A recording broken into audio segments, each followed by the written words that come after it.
A gute Woche.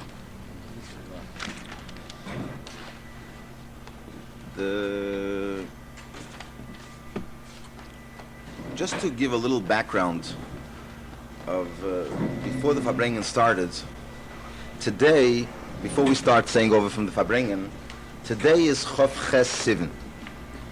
Chof Ches Sivan is the day that the Rebbe soll gesund sein and the Rebbe Tzinish Moshe came to America in Tov Shin Aleph in 1941 when they escaped Europe from the Nazis. And Chassidim in the last few years marked this day as a day of celebration, a day that the Rebbe was nigal, was redeemed from the hands of Goyim, and it's customary in the last few years for Chassidim to make big Farbrengenischen, and in 770 tonight, in fact, there will be a big Farbrengen, as well as many other parts of the world. On the walls of 770, there was a big sign mentioning that today is Chof Ches Sivan, which is a special day, Yom HaBoyer, and the day that the Rebbe and the Rebbe Tzinish Moshe were liberated from the hands of the Nazis. They came to the United States of America. The Rebbe started off the Farbrengen by saying, in the light, obviously, of Chof Ches Sivan, that this is a Farbrengen that's taking place on Shabbos, but besides the fact that it's Shabbos, it's also a special day of the month, namely the day of Chof Ches Sivan. And although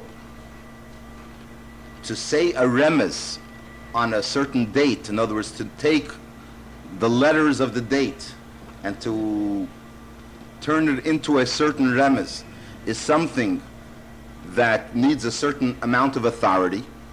But on the other hand, there's a famous letter of the Rebbe Nishma that mentions about saying pshatim in Tanya, saying diyukim in Tanya.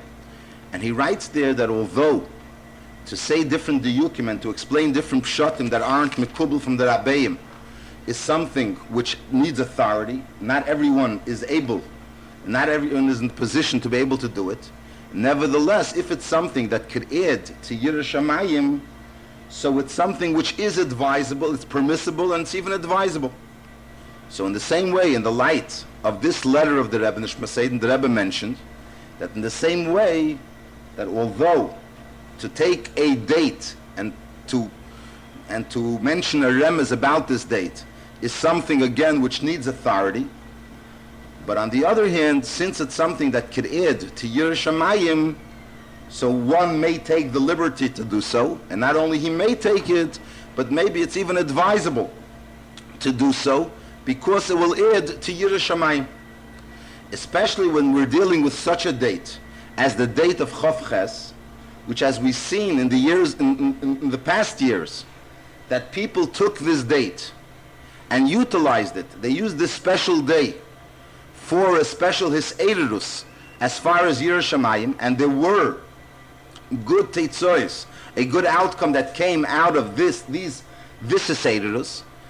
So certainly we could be certain that according to the klal mitzvah gereres mitzvah, that a mitzvah will bring another mitzvah, and the wording is mitzvah gereres mitzvah. The word gereres means actually it schleps.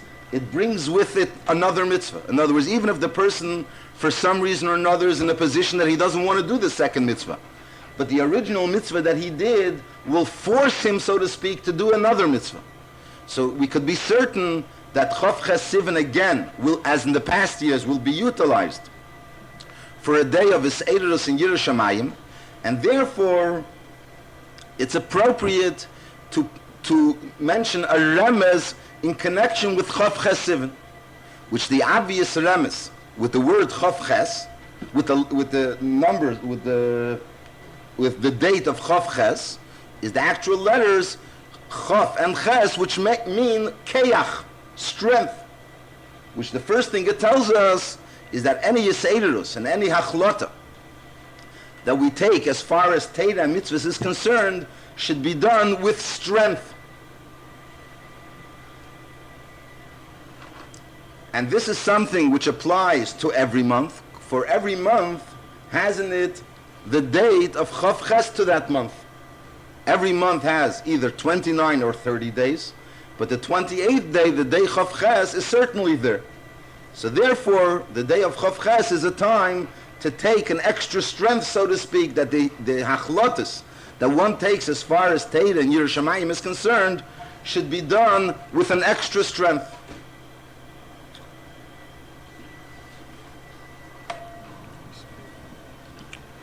Then the Rebbe started connecting this idea also with the Rambam that we're learning these days. The Rebbe mentioned that we find a difference between the Rambam at the end of Hilchas Korbanos as opposed to the Rambam in the end of Hilchas Aveda. Normally, as we know that at the end of every Sefer of Rambam, the Rambam mentions a few words connected, not actually halachis, but rather something which is his eirus in Yiras Shamayim. There are a number. Shamayim. There are a few halachas where the Rambam doesn't mention it, and that's something which needs a hasbara, something which has to be explained why in those particular svarim the Rambam doesn't mention. But on a general rule, and at the end of every sefer, the Rambam mentions a few words, which is a hiseirus in Yiras Shamayim. So at the end of Hilchas of Aveda, of Sefer Aveda, which is Hilchas Me'ilah, the Rambam mentions that all mitzvahs are gzeiros and chukim. It's something which is actually a decree of the Eibishter, and something which a person's supposed to obey, not because he understands it, because he understands the reason for it, but rather is because the Eibishter said so, which would go into the category of chukim, a chukah, which is a mitzvah that has no explanation, but it's just something that the Eibishter told us to do, and therefore we obey. At the end of Hilchas Tmura, which is the end of the next Sefer, Sefer HaKorbanos, which is a Sefer which we finished, by the way, yesterday, according to the shir of learning 3 prakim a day, the Rambam mentioned that although he already mentioned in Hilchas Me'ilah that mitzvahs, most mitzvahs go under the category of chukim, but nevertheless, a person is supposed to find a certain reason for a mitzvah. A person is supposed to be mizbeinen, think into it, the mitzvahs. And if a person could find a reason for a mitzvah, that would be, it's appropriate to try to find a reason for a mitzvah. And through finding the reasons for the mitzvahs, a person will learn how to conduct himself in his day-to-day life. And the Rambam explains over here a reason for the mitzvah of Tumura, which is to prevent a person's Yetzer Hara from being able to take a hold of him. In other words, if a person is going to exchange one carbon for another carbon, eventually he will exchange a good behemoth for a bad behemoth, and therefore trying to minimize in his expense in being makriv karbonos. So the Rebbe explained that in reality these are 2 ways of looking at Avedas Hashem, in a person's outlook on Avedas Hashem. There's one way that a person obeys what the Eibishter told him to do. In other words, there is an Odin and an Eved, a master and a servant, and the person, so to speak, does what he is told to do. That is one way of looking at his relationship with the Eibishter. But on the other hand, there is another way that a person actually does something with his own initiative, and not only he obeys what the Eibishter tells him to do, but rather he utilizes his own seichel and his own midas, and he utilizes it in the service of Hashem, which is obviously a higher level in Aveda as opposed to the first way of Aveda. The first way of Aveda is that a person just obeys. A person, so to speak, negates his interests, his own things, and rather listens to what the Eibishter says. But the second Eifen Aveda, the Aveda of Hilchas Tmura, is where a person is, so to speak, looking for a reason for what the Eibishter told him to do, and thereby being able to utilize this reason in further serving Hashem. And the Rebbe connected it with the Parshas Hashavua, the Parsha Shlach Lecha Anoshim, which is dealing with the Parsha of Meraglim. We find that the first pasuk, the second pasuk of the Parsha, it mentions Shlach Lecha Anoshim. So Rashi explains what does the word Lecha mean? That the Eibishter told Moshe L'daitcha. In other words, the sending of the Meraglim, the sending of the spies, is something which depends on your das, on your seichel. Ani eini mitzav lecha. I am not telling you, there's no commandment for you to send the Meraglim. If you want to do it, then you can do it. Which seemingly would seem to say that the Eibishter was already hinting to Moshe that it's not advisable to send the Meraglim.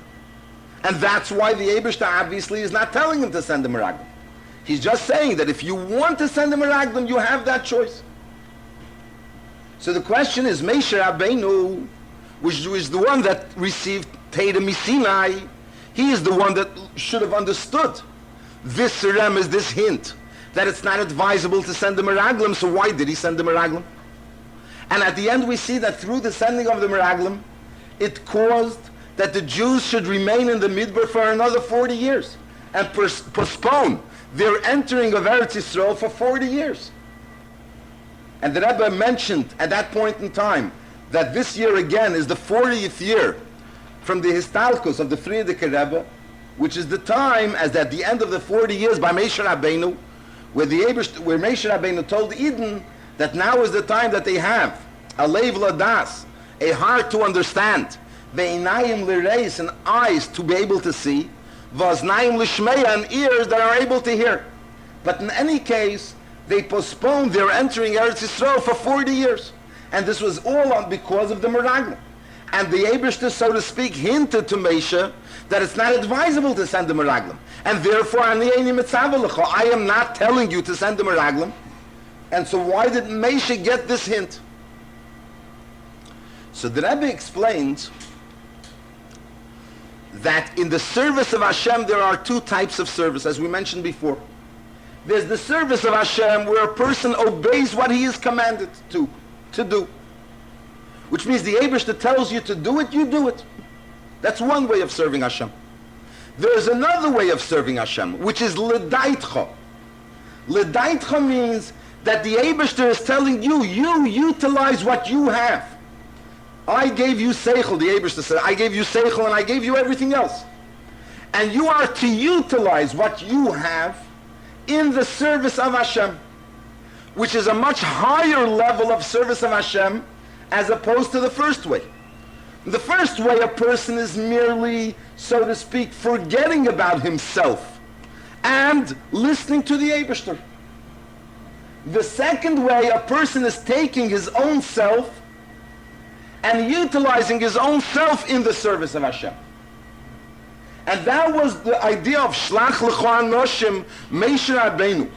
When Moshe Rabbeinu heard from the Eibishter, Ani eini mitzav lecha, I am not telling you.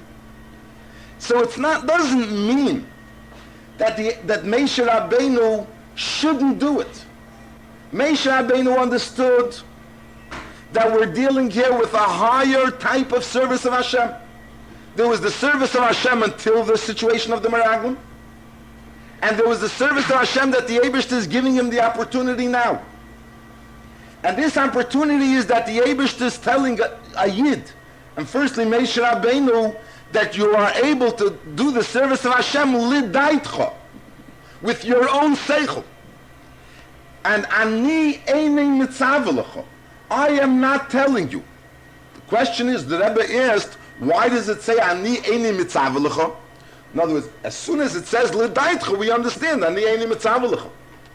So the Rebbe mentioned again what he mentioned last week, that when Rashi says, normally Rashi says what the right pshat is. Rashi doesn't say what the wrong pshat is. He doesn't say that this is wrong and this is right. he normally only says what is right. Originally he says the right pshat. When Rashi mentions a pshat and he says that the pshat is not right, it obviously means that it's not completely not right. Because if it would be completely not right, there would be no point in mentioning it. So it may not be completely right. But on the other hand, it's certainly not completely not right. So when Rashi says, like the Rebbe mentioned last week, Yochel, we could think that this is the pshat, it means because there is a place to say that that's pshat. Even at the end of Rashi, when Rashi says it's not the pshat, it means it's not the real pshat, but not that it's completely wrong. In the same way the Rebbe said, when Rashi says, Ani eini metzav lecha, which means he's saying that that is not the pshat, I am not telling you. It means that the idea of telling you is appropriate. There is a place for the Eibishter to tell Moshe to send the meraglim. However, over here, he's not telling you. Why isn't he telling you? Not because there would be no point in telling. There would be a point in telling, because sending meraglim was something that's good. But the reason why the Eibishter didn't tell Moshe to send the meraglim is because he wanted Moshe Rabbeinu and the Yidden to come to a level which is higher than the Eibishter telling him. He should come to that new level of Avedas Hashem, the level of Avedas Hashem which is connected with L'daitcha, with your own das, that you should do it on your own. What's the point of sending the meraglim? The point of sending the meraglim is very simple. That when the Yidden had to go into Eretz Yisrael, so of course they could have gone to Eretz Yisrael in a way of nest that the Eibishter would have fought for them and everything would have been fine. But on the other hand, since everything has to be melubish, enclosed in Darkei HaTeva, the laws of nature, so the laws of nature, the normal procedure, when a country is going, when a people are going to conquer a country, that they send spies to find out what the country looks like, and what's the best way of entering the country, etc., etc. So the idea of sending meraglim is something which makes sense. It's not something which doesn't make sense. And it would even make sense for the Eibishter to tell the Yidden to send the meraglim. Why didn't the Eibishter tell the Yidden to send the meraglim? The reason for it was not because the Eibishter didn't want them to go, but rather because the Eibishter wanted them to come to a higher Aveda. And the Aveda of L'daitcha, which Ani eini metzav lecha. And the Rebbe also connected it with what he spoke last week, that the Pasuk says, Mehavaya, mitzadi gever keinonu, v'darkei yechpotz, which means that from the Eibishter are the steps of a person, the place where a person goes. It is decided by the Eibishter. V'darkei, and his ways, yechpotz, he will want. Now the question is, what is v'darkei, and his ways, who is it referring to? So the Rebbe mentioned in the name of the Frierdiker Rebbe that there are two pirushim. One pirush is v'darkei is going on the person, and the other pirush is that v'darkei is referring to the derech of the Eibishter. So the Rebbe explained that these are the two ways of the service of Hashem. There's the way of the service of Hashem, which is connected to the derech of the Eibishter.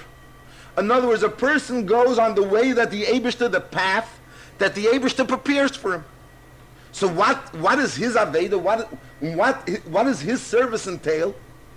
Merely forgetting about his own interests, not doing what he wants to do, but rather doing what the Eibishter wants him to do. That's v'darkei, the derech of the Eibishter, that's what he goes. Then there's another way of the service of the Eibishter, and it's a higher level. The higher level of the service of Hashem is that there is a derech, his own derech. There's the derech of the person, and the person sees to it that his derech should be the derech of the Eibishter.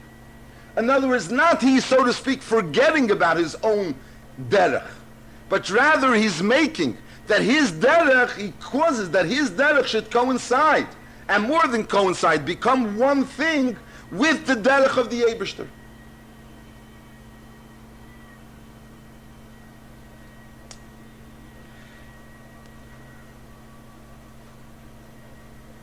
And the Rebbe explained that this also explains why we find later on that Yehoshua in the Haftarah of Shlach, it mentions that Yeshua also sent Meraglim.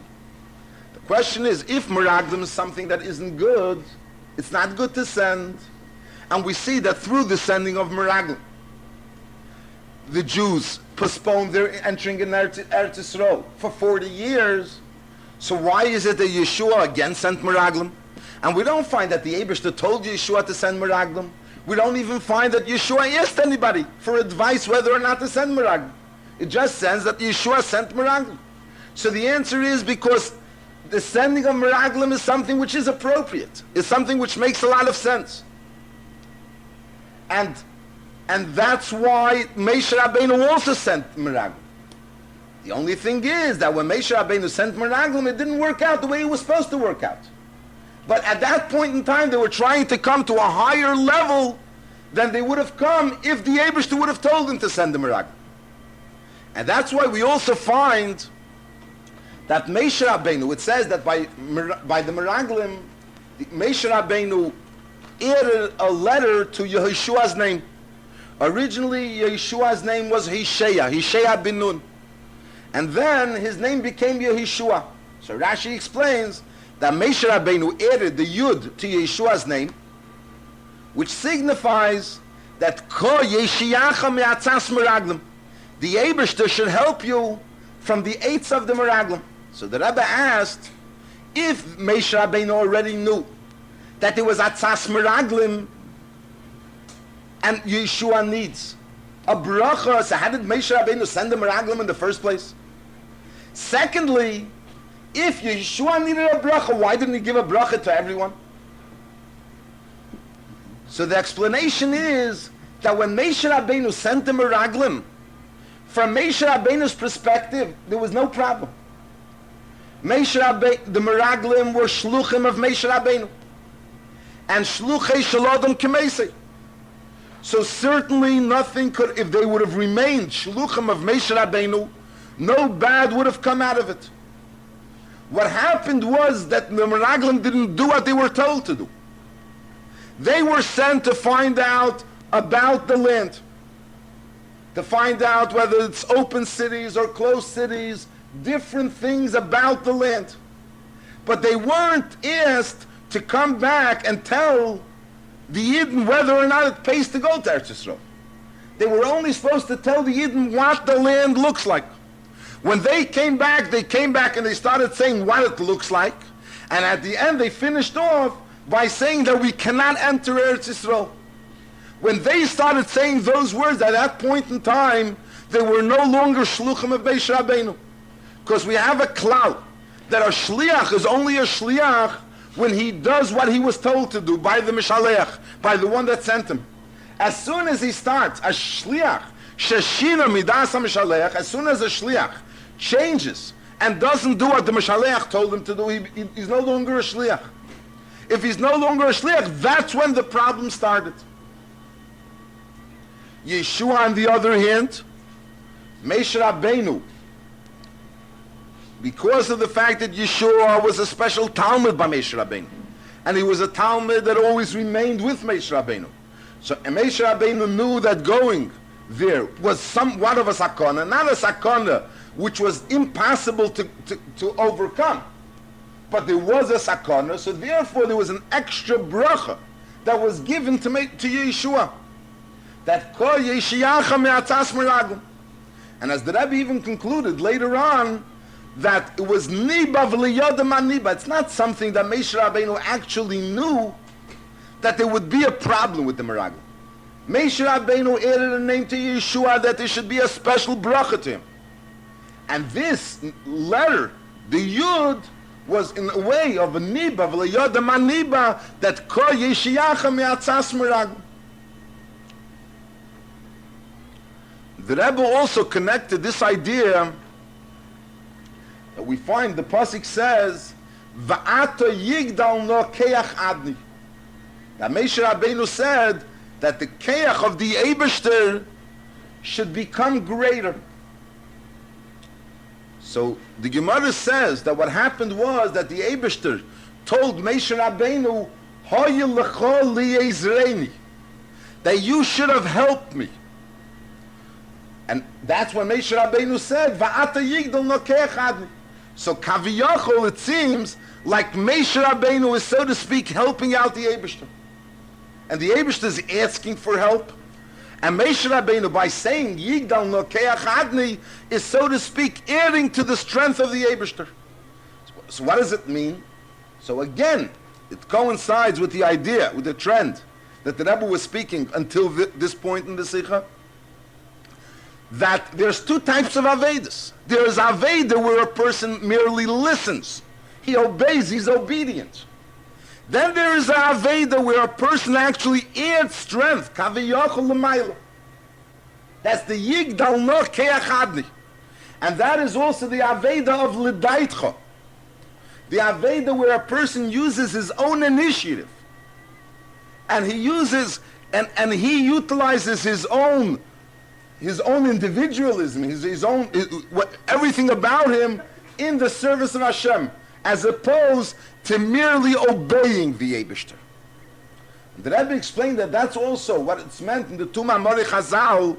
One Ma'amor Chazal says, "Batel ritzeincha mipnei ritzeini," that you should negate your ratzon for the Eibishter's ratzon. That if the Eibishter wants something, and you want something, you should be mevatel your ratzon for the Eibishter's ratzon. Then there's another Ma'amor Chazal that says, "Asei ritzeinei ki ritzeincha," that you should see to it that the Eibishter's ratzon should be like your ratzon. Which means, what's the difference between these two Ma'amorei Chazal? In the first Ma'amor Chazal, we're dealing with Hascholas Aveda, where a Jew begins his Aveda and he's merely obeying the Eibishter. That's Batel Ritzeincha Mipnei Ritzeini. The second level of Aveda is that we're dealing with a person that has a Ratzon. He's not putting his Ratzon on the side. He's remaining with a Ratzon. But he's accomplishing that his Ratzon should coincide and become one thing with the Eibishter. Asei Ritzeinei ki Ritzeincha. This Aveda, that a person should see to it that his Ratzon should become one thing with the Ratzon of the Eibishter, and the idea of Shlach l'chol l'daitcha is not something which a person has b'keach atzmi. A person's own strength, he can't have such a keach. That only comes through the keach that the Eibishter gives him milmayla. Because if everything that a person has, he needs keach milmayla for it, to do any type of Aveda, there always has to be a Sarusa Delayla.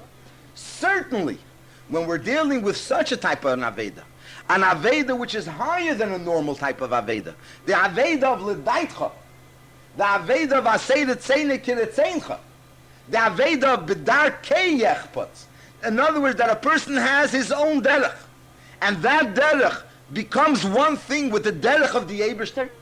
He's utilizing his own keiches, the keiches that the Eibishter gave him, and he's utilizing them that they should become one thing with the Eibishter, with the way the Eibishter wants. So certainly that comes with a keach milmayla. And even more than a normal Aveda has to come with keach milmayla. And what kind of keach milmayla? The keach of the Eibishter himself.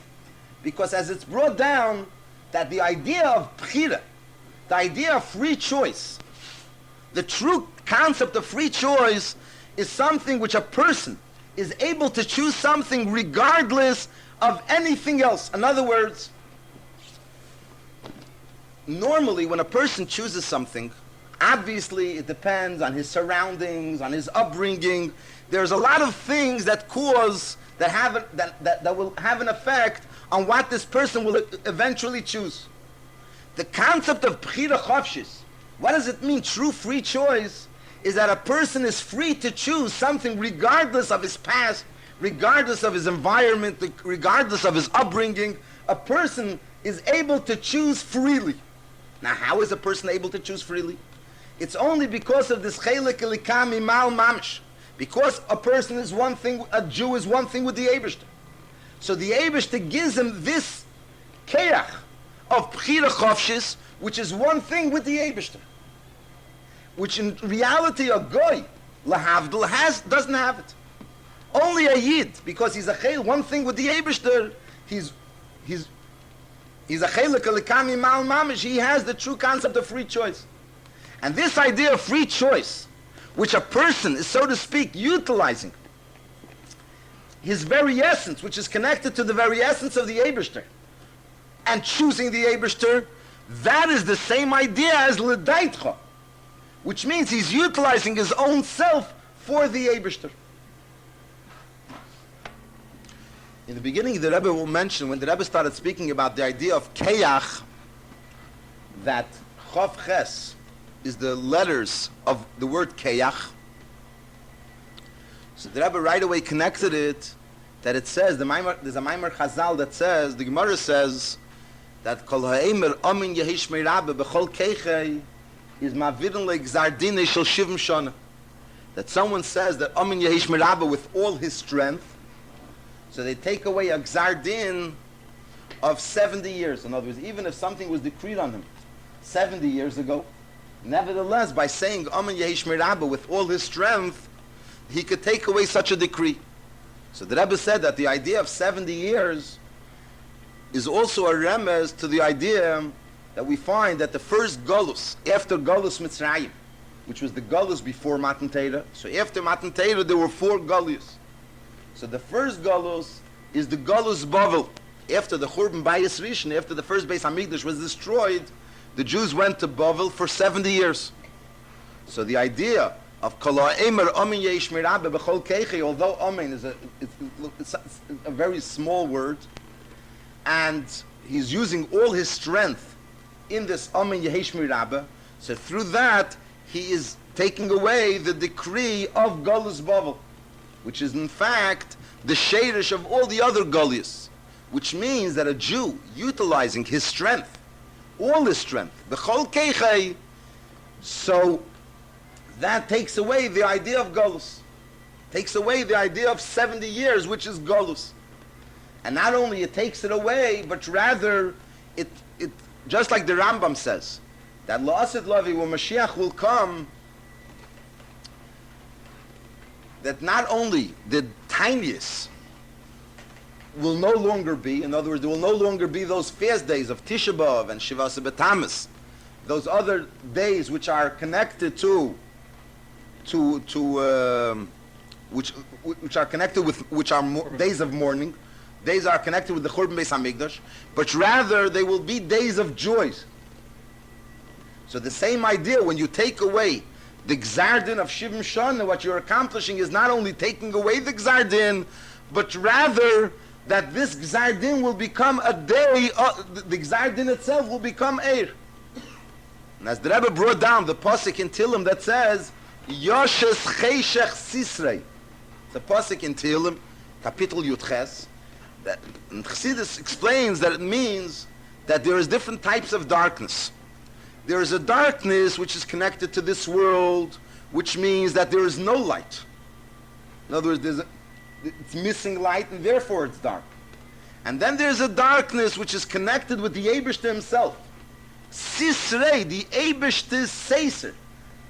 In other words, since the Eibishter is so high, so as far anything else, that anyone that tries to understand something, so when he looks at it as being dark. But not because it's really dark, but because it's so much light that as far as everyone else is concerned, it's considered darkness. So we transform the darkness of Golus and the darkness of the 70 years into not there, instead of it being Cheshech, it becomes Eir.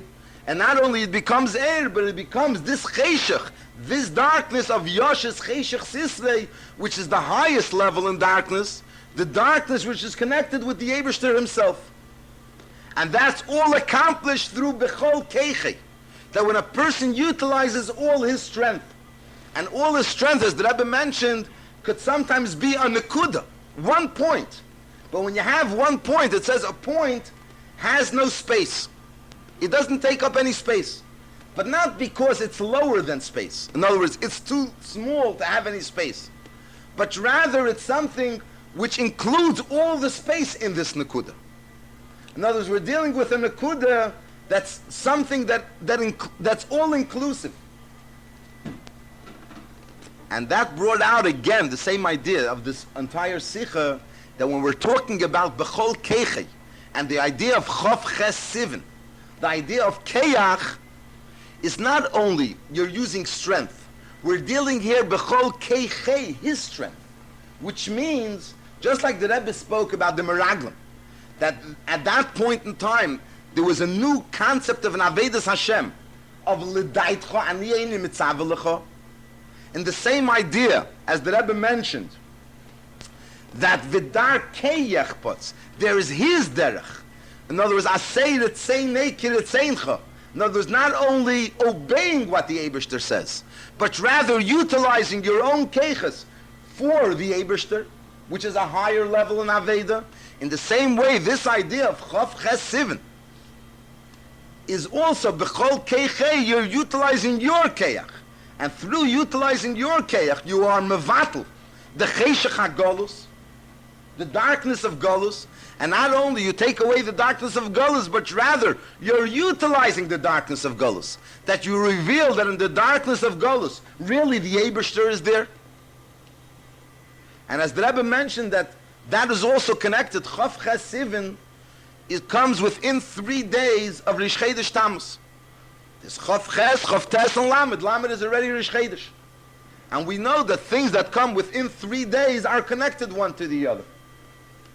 So the idea of Rish Chodesh Tammuz is referred to as Chodesh HaGeula, the Chodesh of redemption, the day, the month in which the Yud Beis and Yud Gimel Tammuz, the redemption of the Frierdiker Rebbe occurred. And besides that, in the month of Tammuz, we also see this idea of transforming the darkness as it is in Klippe and transforming it into Kedusha. Because the Gemara says that Tammuz, all the names of the months came with Eden from Bavel. In other words, in Bavel, the names, that's when the Jews gave these names. And then they brought it back to Eretz Yisrael from Bavel. Shemes HaChadoshim, Olu Imoim Mi Bavel. The names of the months went up with the Jews from Bavel. The Gemara says that Tammuz is a name of Avodah Zarah. And now this month, is this name, this word, for whatever reason, they took a word of Avodah Zarah, was now called a month of the year, and that's certainly something which becomes part of Kedusha. So we see that the concept of Tammuz is transforming Klipping into Kedusha, which is the same idea of the Keyach, that when someone says Amen Yesh Merabah B'chol Keichei, he utilizes his own strength in this Amen Yesh Merabah. So what he accomplishes, that he's Kaden Gzardina Shel Shivim Shana. He transforms. Not only he takes away the Gzardin of Shivim Shana, but rather he transforms this Gzardin. That it should become from Cheshach HaGolus, it should become the Yoshech Cheshach Sisrei. In other words, the level of Cheshach, the level of darkness, which is connected to Atzmas and Hussein Sof, through the Gula Hamitis Vashleim. The Rebbe continued, he spoke about the end of the Parsha is the Parsha of Tzitzis. And by Tzitzis we also find something along this line, that on one hand, Tzitzis is a mitzvah, which is a very important mitzvah, and it's a mitzvah which is shkula keneged kol ha-mitzvahs. And the pasuk in fact tells us that through the mitzvah of Tzitzis, it'll be uschartem es kol mitzvahs Hashem. We will remember all the mitzvahs of the Eibishter. And as Rashi explains that the word Tzitzis itself has the numerical value of 600, and plus the 8 strings and the 5 knots is 13. So therefore we have 613 mitzvahs. That's on one hand. On the other hand, we find that the mitzvah of tzitzis is a type of mitzvah which a person could really go through life or a long period in time and not be mekayim the mitzvah of tzitzis. Because there's no chiyuv al pitera to go look for a beged that has 4 corners and put on tzitzis. If a person is now wearing a beged that has 4 corners, he's not obligated to wear tzitzis. The Gemara tells us that if a person is now wearing tzitzis, and it's a time that for some reason or another, be'idno derischa, it's a time that the Eibishter is angry, so to speak, kaviyochel, so then he may be punished for now wearing tzitzis. But normally, al pi teira, al pi din, a person is not obligated to wear a garment that has 4 corners. It's just that if he has a garment that has 4 corners, he has to put on tzitzis. So it seems it's something which needs an explanation. If tzitzis is something that's so important, and through the mitzvah of tzitzis, one remembers all the mitzvahs, so why isn't it that the Eibishter didn't command us to wear a beged of 4 corners and have tzitzis on it? Why did the Eibishter put the mitzvah in such a way where a person has a choice whether or not to wear tzitzis? So the answer is because we're dealing here with a type of level of service of Hashem which is l'daitcha. In other words, if there would be a mitzvah, there would be a chiyuv for you to put on tzitzis, so then you would be missing in the mitzvah of tzitzis. Then you would merely be obeying the commandment. Now that you don't have a mitzvah, and so to speak, you have a choice whether or not to do it or not, that in itself brings out the mile of mitzvah tzitzis, that a person nevertheless goes ahead and gets a beged of dalet kafis and puts on tzitzis. So that thereby he's being mekayim the mitzvah of tzitzis. Not only he has the mitzvah and uschartem is called mitzvah Hashem, everything that is connected with tzitzis, but more than that he has the mitzvah in a way of l'daitcha, that so to speak he's doing the mitzvah on his own initiative. The Rebbe also connected it with Pirkei Avos, that the Pirkei Avos of this week is Perek Shlishi, the 3rd Perek, which is connected to Chodesh Sivan, which the Rebbe also mentioned in the first Sikha, that this is Chof Ches Sivan. Sivan is the 3rd month, the month connected with Matan Torah. So obviously the strength that we have from the day Chof Ches is supposed to be connected to Torah. And also the idea, again, connected to the 3rd Perek, and we find that tzitzis has to be 4 corners. On the other hand, if it has 3 corners, it's not mechuyev in tzitzis. The Gemara says that what is the words gimel dalet? The letter is gimel dalet. Gimel means gemel, to give. And dalet means to a poor person. Gemel dalim. Which means the gimel represents the giver, and the dalet represents the poor man, the receiver, which also is connected to gimel is the gimel ovis, and dalet is the dalet imois. So the Rebbe explained, again in the light of what he mentioned before, that the concept of tzitzis is connected to this idea of l'daitcha, of a person being mekayim mitzvahs with his own initiative, which is brought out in the dalet.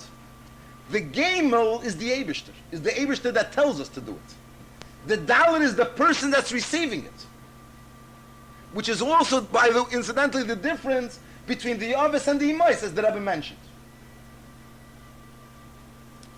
So the mitzvah of tzitzis brings out how the dal, which is the person, the receiver, does things on his own initiative in his service in the Eibishter. And the Rebbe concluded that everything has to be brought down in Peil Mamish and Maisa HaMaisu Wa'ikar, which in fact, that was the whole chet of the Meraglim, that the Meraglim didn't want to go into Eretz Yisrael. And the reason was, as it's brought down in Chassidus, and there's really 2 ways that it's brought down. Either that they wanted everything should remain in Elam HaMachshava, because in the Midbar, they weren't actually, so to speak, in this world. In other words, they were living on a different plane. They were getting the man, and they were having the water from Be'er Shel Miriam. Everything was on a different plane. Whereas other sometimes brought down that they wanted to remain in Elam HaDibur, and they didn't want to come down to Elam HaMaisa, to the world of action, which is the idea of Eretz Nisheves, of Eretz Yisrael. So the Rebbe concluded that everything should be brought down in Elam HaMaisa, HaMaisa Hu HaYikar, in Hisafin, Limud HaTeira, and Kiyum HaMitzvahs, in the light of Chof Ches Sivan, which is the Keach of the month of Sivan, which is the month connected to Matan Torah. And the Rebbe also concluded by again being Me'eder, to utilize the months of the summer where people have more free time. So there's never such a thing as free time from the Eibishter Chas v'Sholem. It's only that a person is free from his obligations towards worldly things, and he should utilize that time that he's free from those obligations that he normally has during the year in the service of Hashem, and Limud HaTeira, and in Kiyum HaMitzvahs. And through all this, we will be zeicha speedily to the Binyan Beis HaMikdash b'mheira v'yameinu. A gute Woche.